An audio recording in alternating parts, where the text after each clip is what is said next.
What's happening, guys? I'm Dan. Welcome back to another episode of Pour Michigan Reviews. We're rocking Black Hearted from Bell's Brewery, guys. This is going to be a brand new one for me. I have not tried this before. I've seen it floating kind of around on the internet a few times here and there. I think it was available in the Eccentric Cafe.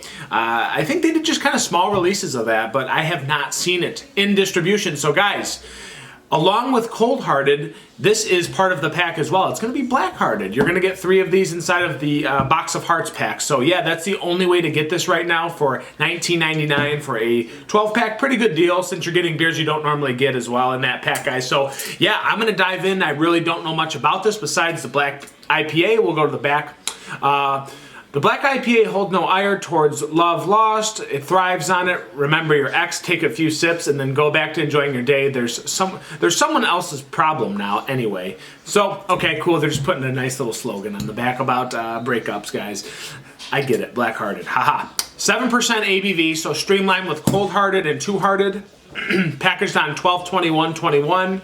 And today is January 30th, guys. So yeah, this is still pretty fresh, a month and a week, basically. And it's a Black IPA, so this shouldn't degrade too quickly, but we will see how this goes. I do like the label, guys. I like how they're playing off the Two Hearted. They're kind of going beyond with it. Two Hearted, Black Hearted, Cold Hearted. I dig it. Good packaging, good marketing. As we pour, it's got that dark brown, slight amber hue to it, but in the glass, guys, kind of jet black here. So that is kind of what we expect in a Black IPA, of course. Little tan mocha head, more light tannish white intertwined.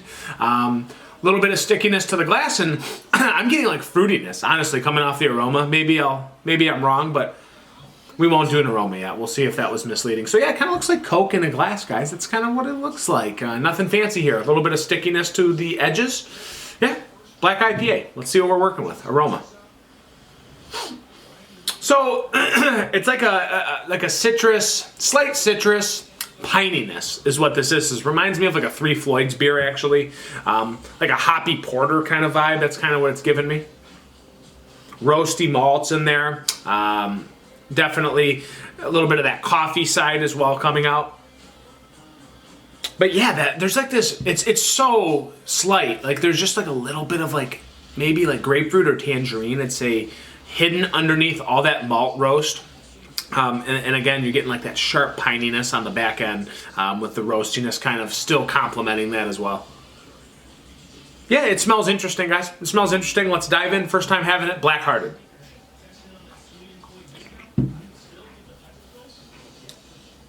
A lot of roast.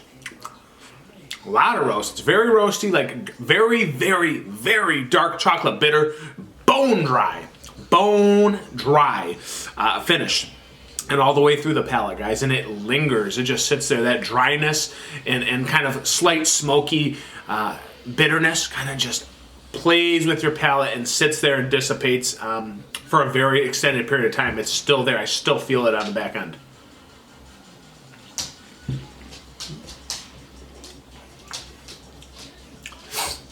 See, the citrus is barely there. It's very subtle, but I don't know if it would be too overwhelming if that shined more in this beer, since you are getting that malt roastiness, a little bit of like floral piney dryness on the back end. It kind of plays very well. Like there's not one factor that's overdone. I'd say the roastiness is the biggest factor that comes out, but you know, if you up those other things, if it was too much more pine or if it was too much more citrus, would this beer kind of pop out of balance a little bit more and be less drinkable? That's very possible, but I don't know, guys. I think it's a good recipe. I think this is just a good harmony of flavors from front to back. I think everything's kind of where it should be, kind of dialed in correctly. But yeah, the citrus, you might be able to go a little bit heavier and still enjoy those other aspects of the beer, but maybe that would throw off the equilibrium of this beer. I think it's decently done, guys. This is pretty tasty. Again, that roasty kind of bitterness on the back end just lingers for days and days.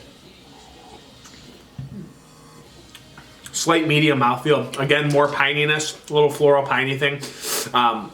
Those are the most dominating things on the beer, guys. It's not going to be too multi-layered. There's straightforward things here, and then again, more of that subtle citrus, just very slightly on the front and middle.